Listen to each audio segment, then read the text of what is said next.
Este podcast se presenta por cortesía de Movistar Empresas, el aliado que está transformando negocios en Argentina, Chile, Colombia, Ecuador, Perú, Uruguay, México y Venezuela, brindando soluciones digitales que se ajustan a cada necesidad y potenciando sus operaciones con servicios en cloud, IoT, seguridad, conectividad, Big Data y advertising.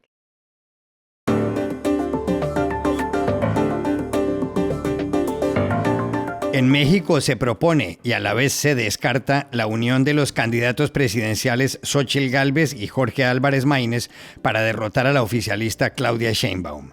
¿Qué creer de todo esto?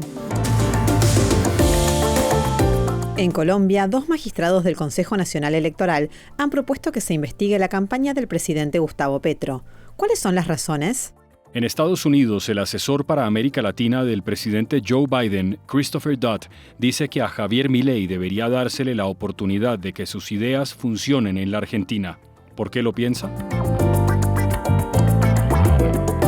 Hola, bienvenidos a Y esto no es todo, el podcast del Georgetown Americas Institute de la Universidad de Georgetown en Washington, D.C.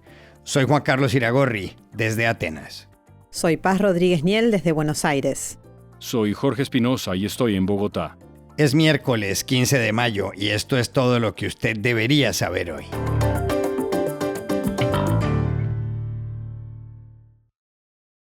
La política en México está que hierve. A 18 días para las elecciones presidenciales, la candidata favorita sigue siendo la oficialista Claudia Sheinbaum, pero hay ruido en torno a las campañas de los otros 2 aspirantes, Xóchitl Gálvez y Jorge Álvarez Maínez.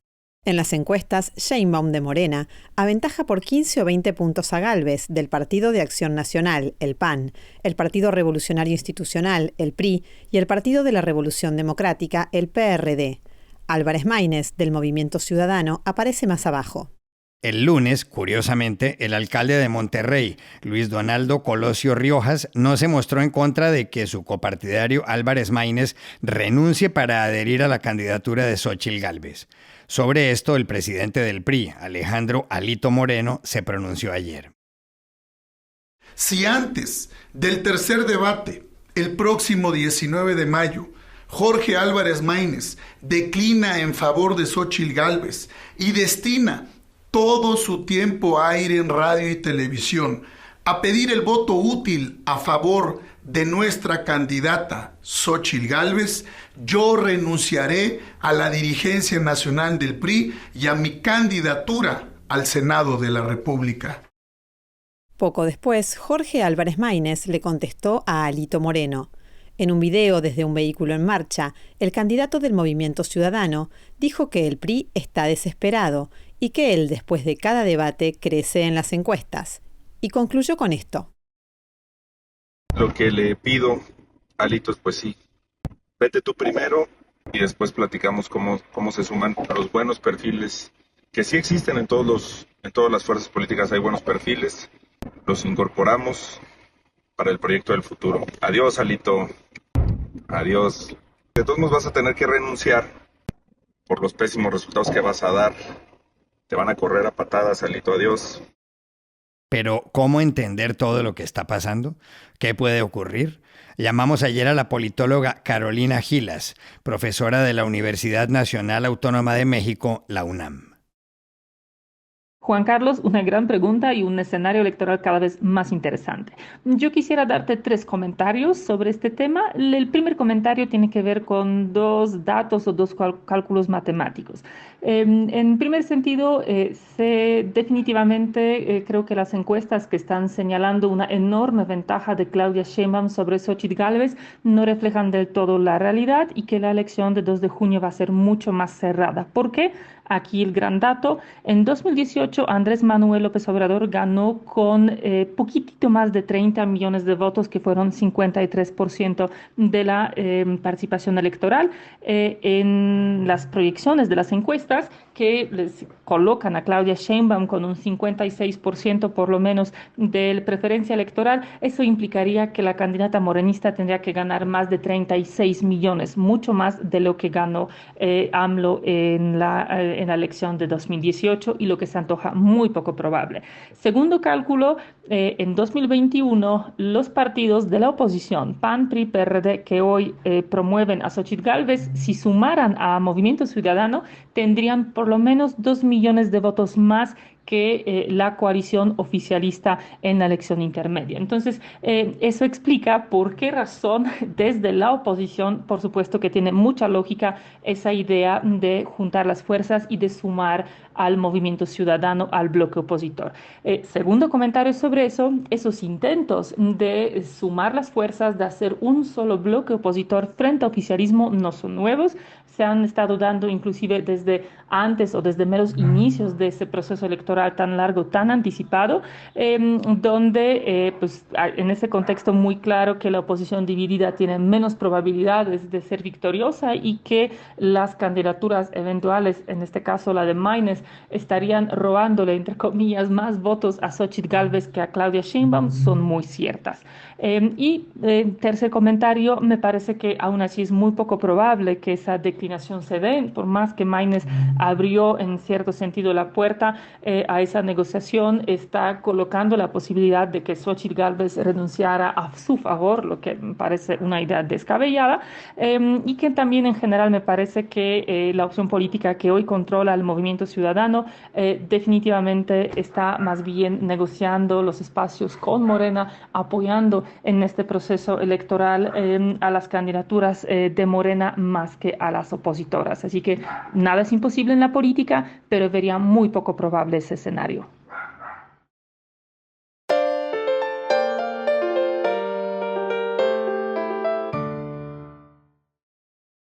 En Colombia, la actualidad está marcada por noticias relacionadas con la campaña del presidente Gustavo Petro, que lleva más de 1 año y 8 meses en el poder. El asunto no es fácil y puede tener repercusiones. ¿Cómo es la historia, Jorge? Voy a tratar de explicarlo de forma muy sencilla. La semana pasada, 2 magistrados del Consejo Nacional Electoral, alguno de los cuales es de un partido de oposición, el Centro Democrático, redactaron una ponencia en la que piden que se investigue y se abran cargos contra Gustavo Petro en su calidad de candidato presidencial y contra Ricardo Roa, que era el gerente de la campaña y que está a la cabeza de Ecopetrol, la petrolera más importante del país. Según los magistrados, en esa campaña se gastó más dinero del que permite la ley. Como se dice aquí, se volaron los topes. La ponencia será sometida pronto a la consideración de los 9 magistrados del Consejo, y si la mayoría la respalda, Petro podría ser investigado por la Comisión de Acusaciones de la Cámara de Representantes, cuyas diligencias casi siempre terminan en nada. Lo cierto del caso es que al presidente no le gustó nada la ponencia del Consejo Nacional Electoral. Quieren determinar, como lo han hecho en tantos países de América Latina, que el presidente de la República, a pesar de ser elegido por el pueblo de Colombia, tiene que dejar de ser presidente porque 4 o 5 vagabundos corruptos de la politiquería así lo quieren. No ningún juez penal, porque el presidente no ha cometido ni cometerá delito alguno. Al igual que todas las campañas en la historia reciente de Colombia, la del presidente Gustavo Petro camina sobre un filo muy delgado. En sus informes, reportó gastos por 28.384 millones de pesos, unos 7 millones de dólares en la primera vuelta, cuando el tope era de 28.536 millones, y en segunda vuelta pasó algo similar. Jorge, de lo que ha estudiado el Consejo Nacional Electoral, ¿cuáles son las evidencias más comprometedoras para la campaña del presidente Petro?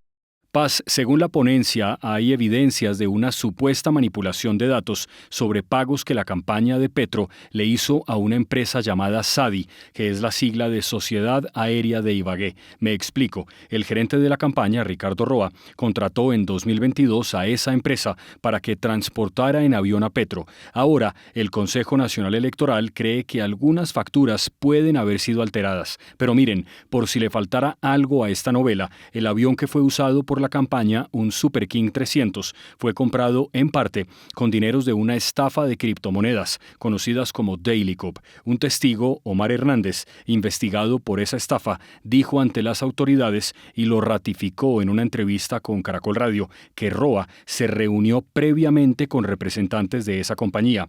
En eso van las investigaciones. Lo que no se sabe es dónde terminarán.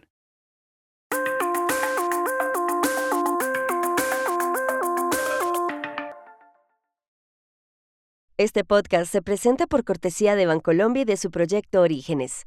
Esta iniciativa resalta la labor de hombres y mujeres que inspiran y que a través de la inclusión y la sostenibilidad han llevado bienestar y progreso a sus comunidades en el campo colombiano.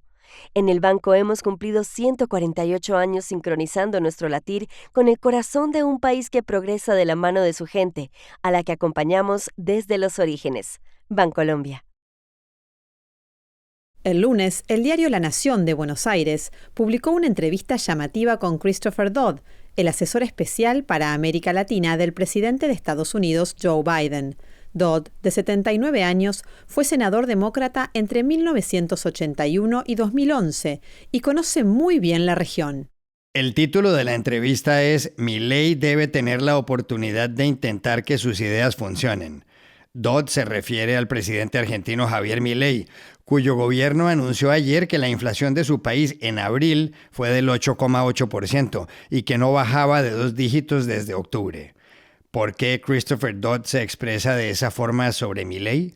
Hablamos ayer en Washington con quien lo entrevistó, el corresponsal Rafael Matus Ruiz. A ver, Juan Carlos, yo creo que detrás de esa frase que me dijo Chris Dodd en la entrevista respecto de Javier Milei, se traslucen varios vectores de la política del gobierno de Joe Biden hacia América Latina. La Casa Blanca de Biden ha dado sobradas muestras de su determinación de tener las mejores relaciones posibles con todos los gobiernos democráticamente electos de la región, más allá si son de izquierda o si son de derecha. Con Milei existen diferencias ideológicas inocultables. Milei no ha hecho ningún secreto de su devoción o de su predilección por Trump, pero sí ha marcado claramente su alineamiento con Washington, con Estados Unidos. La Casa Blanca de Biden, a su vez, ha dado sobradas muestras también de su intención de ayudar al nuevo gobierno electo de la Argentina. Y ahí eso se ve, creo, claramente en esta frase de Dodd cuando dice que Milei merece tener la oportunidad de hacer que sus ideas funcionen. Pocas personas en Washington conocen tan bien el pensamiento de Joe Biden como Chris Dodd. Ambos trabajaron más de 30 años juntos en el Senado, se conocen desde hace décadas, comparten un estilo de hacer política que hoy por hoy, en esta época de grieta y de polarización, parece desterrado. Esta idea de intentar buscar acuerdos aún con las personas con las que uno no está de acuerdo o con las que no coincide absolutamente todo, como es el caso de Javier Milei con Joe Biden. También en esta frase Dodd creo que se trasluce un interés estratégico por parte de Estados Unidos para que la Argentina le vaya bien. La Argentina tiene litio, la Argentina tiene gas natural, la Argentina es un proveedor mundial de alimentos y es en el interés de la estabilidad global, de la estabilidad regional y también en el interés de Estados Unidos que la Argentina pueda encarrilar su economía y que la Argentina se sume plenamente a la economía global en estos mercados que hoy por hoy Washington considera estratégicos, en particular energía y alimentos. También hay que decir, Juan Carlos, que más allá de las diferencias ideológicas inocultables, como te decía, que existen entre Milei y Joe Biden, también hay muchas coincidencias. Y otra de los vectores, otro de los pilares de la política de la Casa Blanca que se trasluce en este apoyo de Chris Dodd y por lo tanto de la administración de Biden al gobierno de Milei, es que Milei está interesado en la integración regional que propone Joe Biden a través de su Asociación para las Américas, que Chris Dodd tiene la misión de promover y de bajar a la realidad. En todos estos elementos creo que está la explicación de por qué Chris Dodd dice abiertamente que Milei merece tener una oportunidad de lograr que sus ideas funcionen.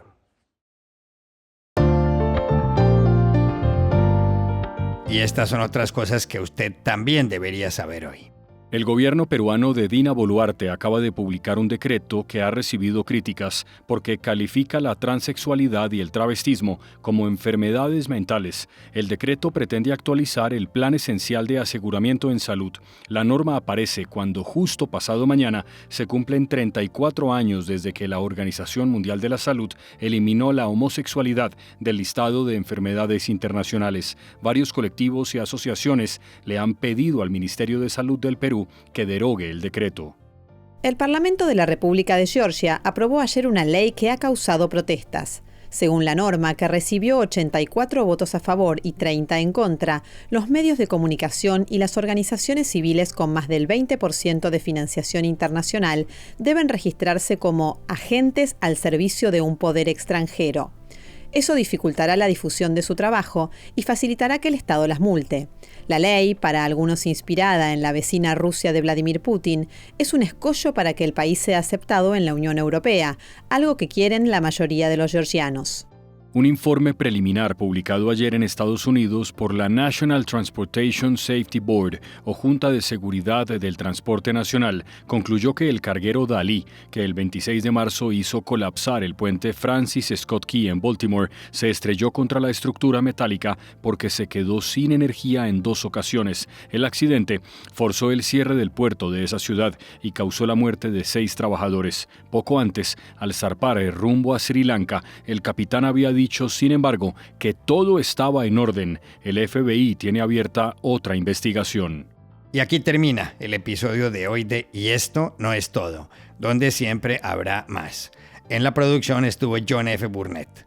Y pueden suscribirse a este podcast en nuestro sitio web yestonoestodo.georgetown.edu, seguirnos a nuestras cuentas de X y de Instagram @yestonoestodo y buscarnos en nuestro canal de YouTube. Chao, hasta la próxima.